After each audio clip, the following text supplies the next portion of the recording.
Welcome back, everyone, to the Burnout Club. This is a place where we explore burnout and success one expert and experiment at a time. I'm your host, Patrice Bonfiglio, and today I'm joined by Chris Dyer.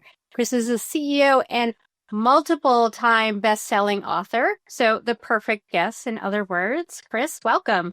Hey, thanks for having me. I'm very excited because you specialize in fantastic corporate culture. Is that right? Can you tell us a little bit about what your specialty is?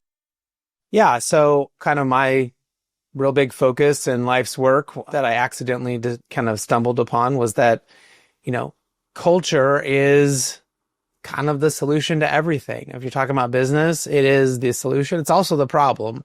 It's both, right? It's a super powerful thing that's either creating these amazing things that make work, or it's completely destroying, burning out, and, screwing up everything. So once I kind of figured that out, I got really, really curious about, how I could make it better, what my role was as CEO. And I was shocked to find out that the more I did with culture, the better we got. Take us back. So you talked tell me a little bit about finding that out. So maybe tell us your personal burnout story. Sure. So I remember it very, very clearly. It was, a Tuesday in the summer of 2008. And, I walk in the door, look at my watch, it's 9 p.m. and I'm exhausted. I literally drop my bag, plop myself on the couch, and my limbs kind of sink into the couch like they're lead. and just my head's spinning. And at that moment, I remember thinking, I'm going to quit. I'm going to give up. Yeah. And the reason is I was spending all day dealing with problems. Mm-hmm. I was in meetings I shouldn't be in meetings that shouldn't have never been meetings, about things that were broken that should have never been broken. I was never having the time I needed to actually work on things that I wanted to work on. I was instead spending all this time sort of chasing fires all day. And most importantly, when I got home, I had no time for myself, let alone my family. Mm-hmm. And so I knew that was that breaking point. And yet I looked around at some of my peers who I admired, and they weren't having this problem. Oh, and so it was sort of this, I'm screwing it up, but clearly there's an answer, because it's not like everyone is screwing it up. There's a lot of people screwing it up, but not everyone is screwing it up. Mm-hmm. And, there was a whole kind of journey and path to get to the realization that it wasn't my employees. It wasn't their fault. And it wasn't the market, even though at that moment we were in a recession. Yeah. It wasn't the market's fault. It was my fault. I was, hi, I'm Chris. I'm the problem. Literally had looked at myself in the mirror one day and went, oh, it's me. It's the culture I've created. It's what I put value on. It's what I'm doing. Yeah. And maybe that wasn't 100% true. Maybe there was some other, some bit of responsibility somewhere else. But I was just looked at me and said, I can control what I can control. It's my fault and I can go fix it. And that was when I began that journey of, now what the heck am I going to do? Yeah. Can you describe that? Once you realize, okay, here is a problem, but I actually have control over what I'm doing and prioritizing. What is it like to actually address it and fix it? Well, I read a few hundred books on culture and leadership and, and for me, this always doesn't quite come out right, but I didn't find the answer I was looking for. I found a lot of great advice. And if you think about this as a ladder, I felt like culture was at the top of the ladder, but I was reading about things below, how to be a good leader, or how to deal with this thing, or how to be a good listener, all wildly beneficial things, but I wasn't finding that thing at the top of the ladder that said, here's the recipe book, here's the blueprint, right? Yeah. It's like someone telling me, well, you're going to need eggs one day and you need flour one day, but no one's telling me how to actually make the cake. Yeah. Here. And maybe there was a book out that I just didn't find, but that was some of what I was going through. And then at the same time, I had a podcast for 10 years. I interviewed thousands of top leaders and I kept hearing what they were saying. And so kind of one of my strengths, if you've ever done the Gallup Strengths Finder, my number one is ideation. which very simply put means I'm really good at taking 1,000 ideas and being able to say, this one and this one are important and we should go do that. And the rest are junk, or at least not right now. And we're going to put them over here in the closet. And so for me, I was able to do that through all those books and all the learnings and, literally chasing the top leaders at conferences like a fangirl and asking them 1,000 questions and just like trying to pull whatever I could out of them before they ran away. Right. And ultimately I hit this point where I went, you know what? I'm hearing the same 7 things over and over and over again. I kept circling these like certain words, and there was these 7. And for me, then I went back to my business. We started working on those 7, and that was my only job. I no longer did marketing. I no longer did sales. I no longer did worry about customers. I did nothing other than how do I help the organization be really good at these 7 things, and spend every day with my virtual machete just trying to like clear the crap away for people and make those 7 things better. And immediately things got, not just like a little bit better, but like radically different, radically better. So I think the next question has to be the 7 things. I think you refer to them as pillars. Correct. Those 7 pillars. Yeah. Okay. So yeah. So I'll tell you the 7, and if you want to talk about any one of them or something, let me know. But there's, and these are in no particular order. Everyone always asks me, like which one's the most important? Yeah. The one that's the most important is the one that you cringe at when I say right now. If I say this word and you're like, we were really bad at that. Okay, that's the most important for you to go fix, right? Transparency, positivity or positive leadership, recognition, measurement, listening, uniqueness, and then how we deal with mistakes. I love all of those. So what do you find is the most difficult for people when you're helping them implement these? Transparency. And why do you think that is? Well, often the CEO or the senior leaders want to hold information, or maybe they don't, but like the middle managers want to hold information. It's somehow power, or it somehow gives them some clout, or people have to come to them to get the answer. Like there's some power reason. And so if we can get as much information out there as possible, we went as far as to like share our P&L every month with every employee. Like we shared every single goal. Like we were totally transparent. I know organizations that even share pay data for every single employee with every employee. Like they go, I never could get that far, but like that's, and they even will admit they have challenges with that as an international organization. Yeah. Like it's not easy to do, but like be as transparent as you possibly can, because what ended up happening was that people's questions got better. They could go and do a little work. They could find out a little information because we were sharing and sharing and sharing, or we put that information somewhere that someone could go review it. Like, so they could come to me and say, I was thinking about this thing. I did a little research, and like they were already 5 steps ahead of the game. Instead of coming to me with like, I had this idea, I'm going to plop it on your desk and now you can go figure it out, boss, because you know all the information. Like, I don't really know how to implement this or do it. We also, within a year, saved 30% on our expenses. Really? Now, I never asked anybody to go find cost savings. I never like did a thing or we got to save money or what, nothing. It was just that we were sharing how we spent the money. And naturally, employees started saying, why do we spend that much on healthcare? My brother-in-law, Tim, he has an agency. Like I can get a 30% discount on that. Yeah. Or like, why do we have the 2 vendors splitting the same thing? Like, couldn't we just pick one vendor and get them to give us a discount? Oh, yeah, we could. Like they just started like putting the pieces together. Right? Yeah. They feel like they're helping to run the business better when they absolutely. And they could only have come up with these amazing ideas because we shared the information, because they actually knew. If they don't know what they don't know, they can't possibly help us. And then, we can sit up in our ivory towers as leaders and go, these people they're not motivated. They don't have good ideas. They're not innovative. No, they don't know what we know, and they can't possibly help us. There are things that maybe someone with a certain level of experience or a certain amount of education that maybe only they would thing to do or deal with. But like, I find 99% of the time, it's the person at the ground zero that is doing the work, that understands it, that can come up with the innovation. Yeah, I'm a firm believer in that as well. This actually sounds like a pretty smooth transition. Do you find that either this area or with some of the others, there's a bit more of a fallout before it gets better?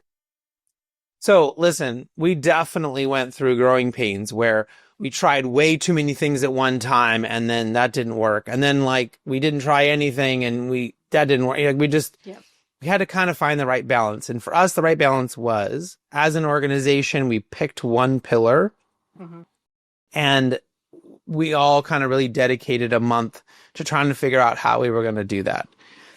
Now, once we did that through all 7 pillars, then the organization understood and got good at those things. And in the background, I was constantly working on all 7. And the senior leaders were focused on all 7. But it was easier for the organization to say, okay, well, how do we be more transparent? What do we do? What do you need? We spend all month. Every meeting we brought that up. Like that was a prompt. That was an agenda item in every meeting. Okay. How do we be more transparent here? What do you need to understand this? You know, what could the organization provide you that you don't have? Like we would ask. And then that brought in that permission so that people later on could say, well, I'm going to work on this project. It'd be really helpful to know this data. Can I have that data? Yeah, sure. Here's the data. Yeah. Right. Yeah.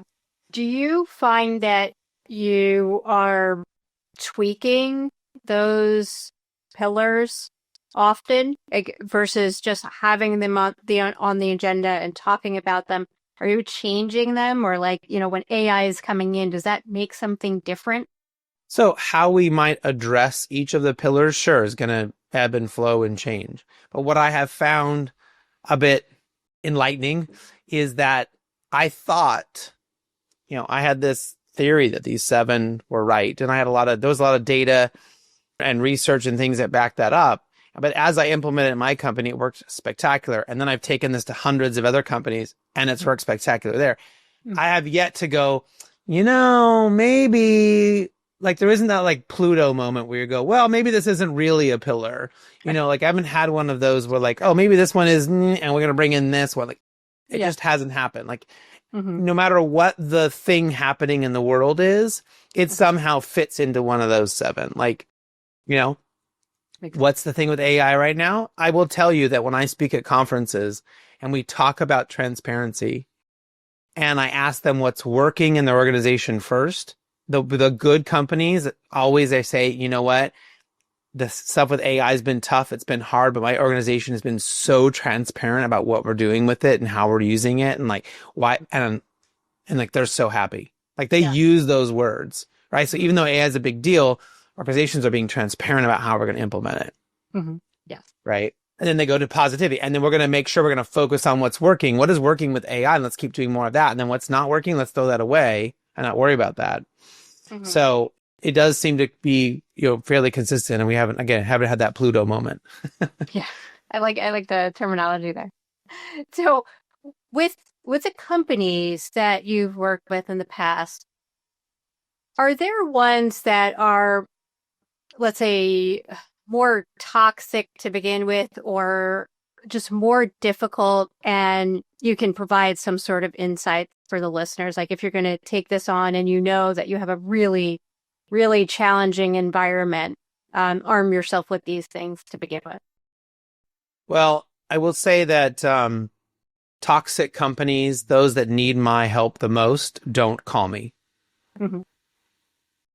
It's sort of like, remember when we were in school, if you had a D or an F in math, you probably didn't have a tutor because you didn't care, or there was some other problem or like whatever. But like if you had a B, like every kid who had a B in math, their parents got them a tutor so they could get an A. Yeah. And it's the same thing in business, right? The organizations that care, the organizations that are primed to do really well, to be the A+ student, they have the tutors, they have the help, the coaches, the consultants, like they're trying to get better. And so if you're in an organization that is clearly toxic and would be a D or an F, probably you can either make your department, your division, like what you have control over, really, really good, right? that's one option. And option two is to get out and go find some other company who is doing it well that's not toxic. Because there isn't going to be like, I'm not going to ride in on my white horse and my, shining knight armor or whatever and be like, I'm going to fix you. There's a larger problem and they have to like decide that they want to get better. If not, they do, would love to help them. But this is one of like the weirdest and most depressing things that I've ever like realized was that the companies that need my help the most are never going to call me. Can it work just with a department as opposed to, the CEO bringing you in? Yeah. If there's 11 people in the company, probably not. But like if you're in a large organization, yes, absolutely. I mean, you can have the larger organization be somewhat, burning people out and a little bit toxic. And but like you might be saying, I'm working for a great logo and this is a great job and I'm making good money. And like you may have this long list of reasons why you want to stay. Yeah. And so, yes, I have definitely coached people and I've definitely seen these situations where they can, they're managing 30 people or maybe they're on a team of 30. And they made things really, really good. Just sort of despite the fact that like there is, when you step outside of that little warm and fuzzy group of 30, there's a kind of a war zone happening out there. But like, yes, you definitely can. Hope for those people that you know who you are. You're in situations that you need to stay. Like there's something that you actually want to get out of it. You can actually make a safe zone. So consider doing that. Is there anything that you've just been shocked to find out as you've done all this research and worked with so many companies? Shocked to find out. Yeah, one of the things I would say I'm most shocked at is that people have not taken the time to really deeply think about this. There's sort of this like really surface level, oh yeah, culture is important and this is great. Yeah, we want our employees to be happy. And they're like, yeah, well, here, HR, go do this thing. But like they haven't really taken the time to deeply, deeply think about what it is they care about, what they want their employees to think about, to do, to care about, right? That takes like a lot of time. It's not like one time where you write down some things. I mean, and there are maybe some common truths from one company or one person to the next, but like there really is a lot of differences. I talk a lot about this at the beginning of my keynotes, that one size fits one. So you have to figure out how to make this work for you and what makes sense for you, for the company or the division or the department or the team that you are dealing with. Otherwise, I'm not asking you to go do it just like Google, or I'm not asking you to do it just like this other person in your company. It has to kind of like fit for you. You know what the things are you need to focus on, but how do you be more transparent? How do you, measure things better? How, that's going to be up to that kind of unique case of what you're doing, what your role is, what your company does, all that stuff. Yeah. That's a reminder too. Sorry, go ahead. No, yeah. I mean, but it's so easy to like read a book and be like, I need to do exactly like this. And no, that's right. You need to take what's good from there and then figure out how to make it work for you. And that's been my goal this year. It's been my big motto is how, making work. And that's a part of that, like one size fits one. How do we, noodle it around and take this concept and make it fit here? Yeah. I like it because I've heard this phrase or sentence so many times, like when I was at X, it worked perfectly. So we should do it here. Like, I think there needs to be, an and or a but or something, just like space for the fact that it might actually be different, right? You have different technology, you have different people, you have different, structures within the organization. The odds of it being exactly the same or working out exactly the same are actually pretty low. Okay. Now, what about the more positive side of things? Have you found that there's any perks that many employees find valuable, aside from the pillars themselves? Is there anything that companies are doing that really tend to kind of like outshine others?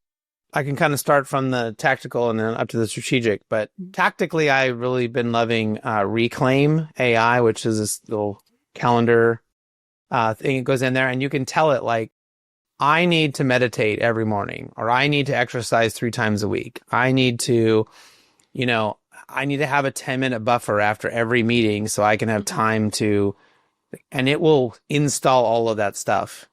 Oh, really? It will literally do all of that. So you can program it. You get like some free ones if you just want to try it out. You don't get a ton of options. Like you get like 3 recurring things or whatever. But if you pay for it, it's like super cheap. Yeah. Oh, like $10 or something a month. You can literally tell it like, look at every meeting and then make sure I have a 10-minute, recharge. I can review, or I can think, or I need 10 minutes before every meeting to prepare. Yeah. It'll do all of that stuff, and it's constantly manipulating. So if you put in a new meeting something, it'll adjust. I have in there like I want to swim 3 times a week, and if I put a meeting on top of it, it figures out where I can swim with the rest of the days left to make sure I meet my goal. I love that. Right. So that one is a really cool, like, tactical tool. Yeah. Strategically, though, what I have found to work the best is organizations have to have really intentional kind of boundaries for people in how we deal with work. So I found like the most important one for us, we had really dedicated people who loved their job, and I really appreciated that, but also meant that they didn't take vacations enough. Yeah. It was very common for them to be carrying over all of these vacation days and vacation time. Or we had like unlimited vacation for like salaried people, and they weren't taking even 2 weeks. Yeah. Right. I see that all the time. Yeah. And so I was like, so then I came in and I put in a rule, like, you have to take your vacation. There is no, I'm like, if you have something special you're saving up for, if you're going to get married next year and you need to take a little extra time, fine, let us know. Like, we're happy to like give you a waiver. Like, we're not being ridiculous. But like, otherwise, if you got 2 weeks of vacation, paid vacation, I want you to take it. Like, that's at the minimum. And so that got us a little bit of the way there. So now people had to take vacation. Yeah. But the problem is then they were on vacation and they were working. Yeah. They were answering calls and they were checking stuff, and like, they were, and so that was another problem I had to deal with. And so, and at the same time, like, we're noticing people are burned out. We notice we're starting to lose a couple people that we didn't want to lose because they're burned out. Right. And so I had to figure out, well, what's the next thing we're going to do? This is a perfect example. I went back and thought about this for like 2 weeks. Talked to a ton of other CEOs, talked to other companies, read a bunch of stuff. Like, I really wanted to find the right solution. For me, the right solution was I devised I'm really into having a clever saying, having a clever name to make it memorable for the person. Yeah. So that it's not forgotten. And so our little clever thing was, if you're wired, you're fired. So when you're on vacation, if you're wired, if you're on email, if you're checking in, if you're showing up on that conference call, you're done. You're out. Now, we never actually had to fire anybody, but that was just the, hey, we really mean it term, right? We did end up having to make a couple exemptions for salespeople that were like, listen, I'm going on vacation, but this huge deal, it's going to make my whole year. There's going to be a call on Wednesday while I'm in Hawaii. I'm like, okay, cool. I get it. Like, you need to take that call. Fine. But I want you, like, that day doesn't count as vacation for you. Yeah. Do not count that day. Yeah. That's huge from the managerial standpoint, to actually acknowledge, like, yes, this is important. You've made the right call. It's like acknowledging how important it is. And then we will acknowledge that you're actually doing work and not recharging. Right. I like that. Right. Yeah. And so that got us a little bit farther. Okay. But then we still noticed that people weren't taking all their vacation. And so I had to think about it again. And I started talking to people. The day they came back from vacation, I would have meetings with them to try to get a sense of, like, how did it go? What were they worried about? And what I discovered is that they were really, really anxious about all of the emails that were waiting for them. Yeah. Hundreds and hundreds, even thousands of emails that have now, because I've told them they can't be online. Yeah. And so the final thing that we had to design was they had to put an out of office message if they were gone 4 or more days that said, they could say however they wanted to say it, but essentially the message that had to get to the other party is this email will not be read. It will be deleted. You can re-email me if it's important on this date when I'm back in the office, or here's some other people that can help you in the organization. Mm-hmm. right? So we created a way, a clear communication for that person to get what they need, or when can they come back to them? Mm-hmm. And also the clear thing of like, this email will be deleted. Yeah. And so we have these little meetings. One of them I call the ostrich meeting, which is like, help me get my head out of the sand. And so when you came back from vacation for 4 more days, mm-hmm. you would have a meeting with your team in the morning mm-hmm. with your boss, and they would fill you in on what you missed while you were gone. Mm-hmm. So they just filled you in with, this is what happened, and maybe you're going to need to talk to the client. You're probably going to need to read those 3 emails from this client just so you're up to speed on what's happening, or like, mm-hmm. this is what we did with the software or whatever. And then they had to share their screen on Zoom, and they had to go into their inbox and select all and delete. Wow. In front of everybody. Really? And again, we told them like, okay, but there was these 3 emails from Jason. You definitely want to go read those 3. Yeah. Right? Yeah. But mm-hmm. but like 99.999% of this stuff was gone. Mm-hmm. We told everyone you weren't going to read it. And like what they found is they were just horribly anxious about doing this. Yes. And literally, like, they wanted to kill me. I mean, I had people tell me this is like, I can't believe you're making me do this. I mean, they were angry with me. I do feel a little anxious just hearing you say. Right. And yet, by the second time they did it, they were like, this is awesome. Yeah. Like, you're right. No, nobody cared. Mm-hmm. Nobody came to me and said, how come you didn't answer me? Nobody, like, it was fine. Mm-hmm. And the team handled it. And those few things I needed to worry about, I did go worry about. Yeah. And people did come back to me and say, oh, I see you told me to come back on the 17th. Here I am on the 17th asking you for help. Yeah. In fact, clients would tell us how much they respected us for this. They would say, this is amazing. Like, they were envious of this.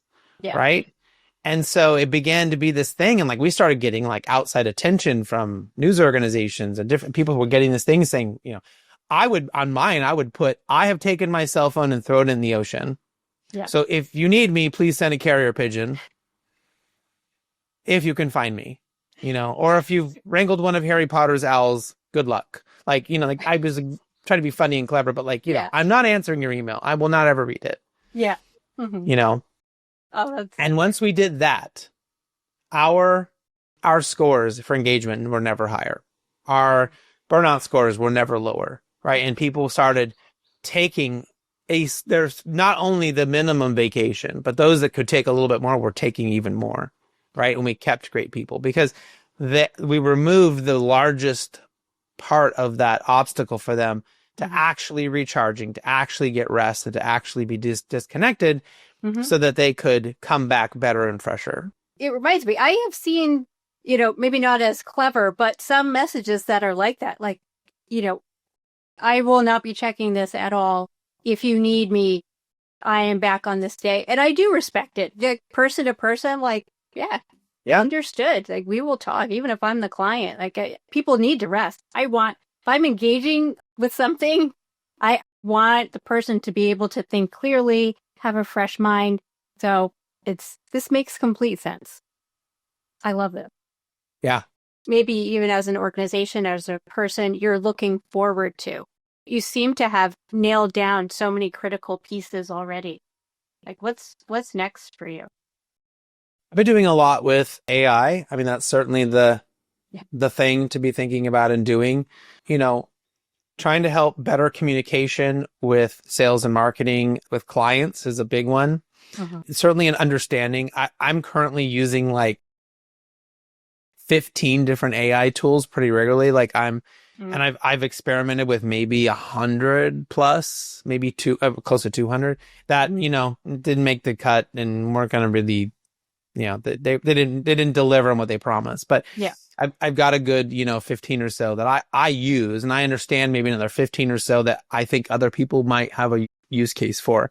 And so spending that time so that I can come into organizations or when I'm speaking at conferences and they ask me like, what should we be thinking about right now? What apps, you know, where do we do our thinking? Where do we do our creative stuff? What tools do we use to get better, save time? Like, I can actually answer that question. So that's been a lot of fun, kind of being in play mode with all those different things. I mean, I'm definitely, speaking to ChatGPT more than any other being, right? Spend the most of time there. But, using the app like Reclaim has been great. I mean, there's been so many ways to be more efficient. But what's exciting for me is, can we ever reach this promise that we give people that, hey, this thing is going to make your life easier? And they told us phones were going to make our life easier and computers are going to make our life easier. And, if you just learn Word or WordPerfect or Google Docs or whatever the new one was, like if you just learn this system, you're going to be so much more efficient. You're going to save so much time. It's going to be easy street now. And that's never happened. That promise has never been real. We just feel busier. We feel more disconnected. We feel more like we have so many things we have to do that find it laughable when we talk about, oh, this new generation coming in, they're lazy or they don't know how to do things. No, the from day one to where you need them to be to perform in their job is so gigantic. Yeah. They have to know so many things. We just expect them.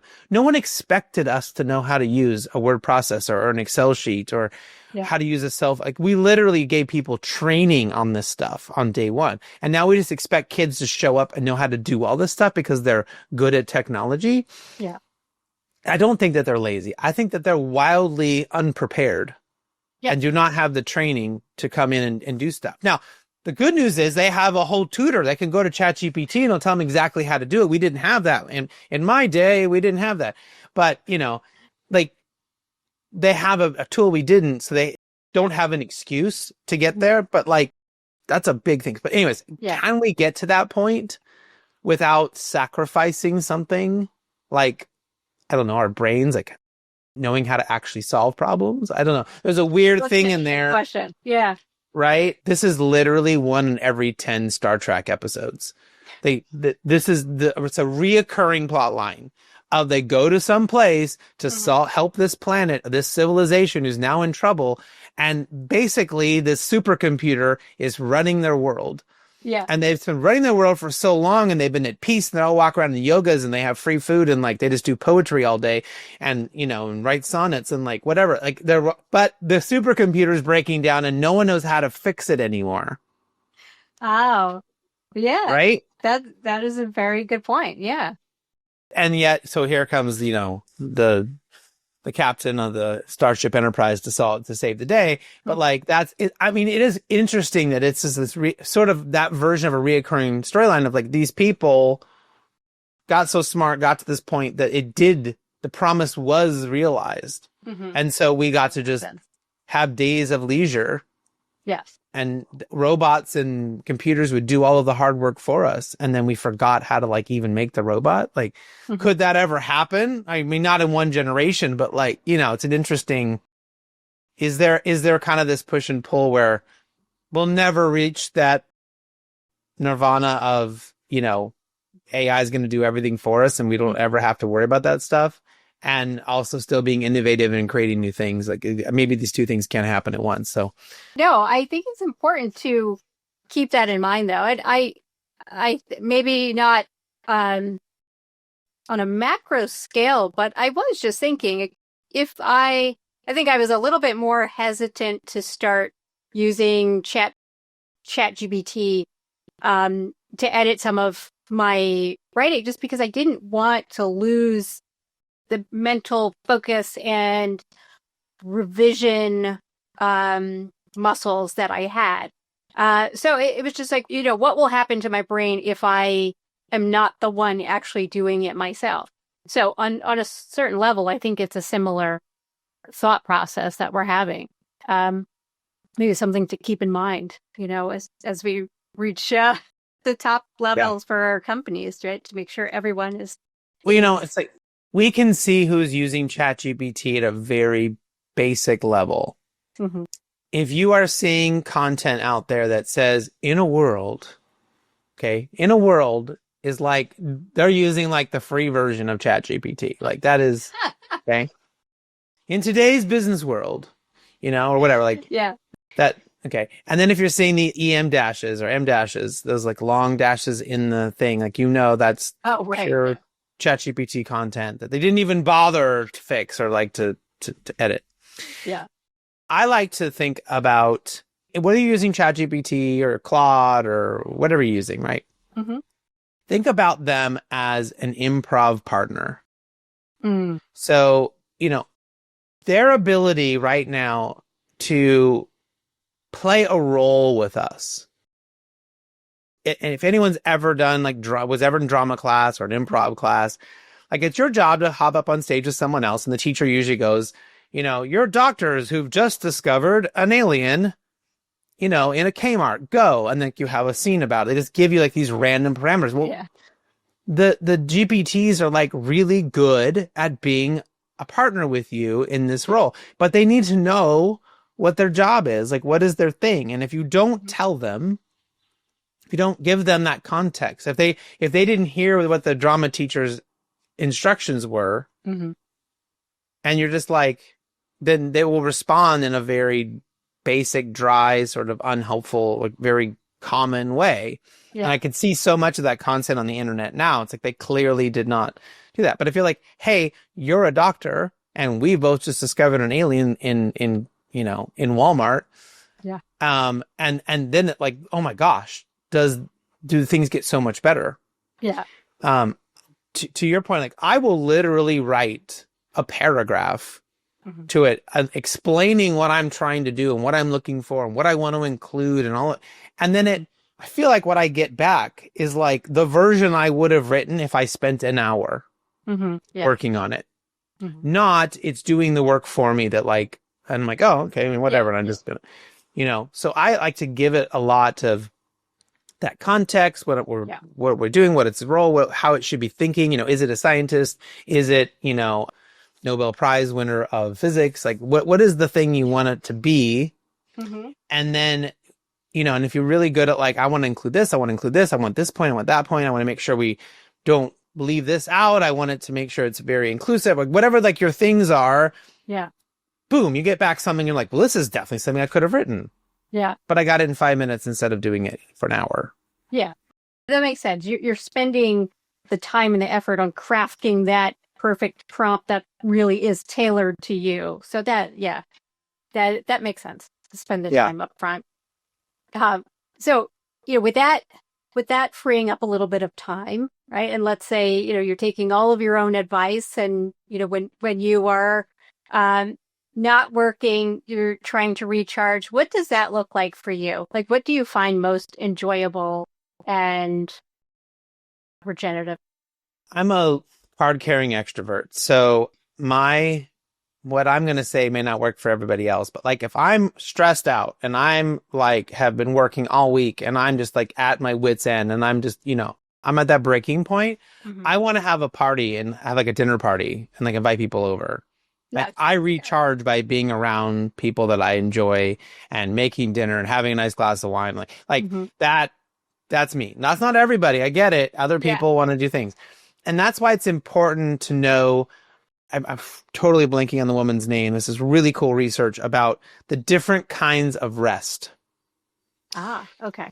Okay. So there's like 7 or 8 different kinds of rest. You can go to sleep rest, but I mean, we've all been in like jobs or situations where we're so stressed that you go to bed and you wake up and like you're still exhausted.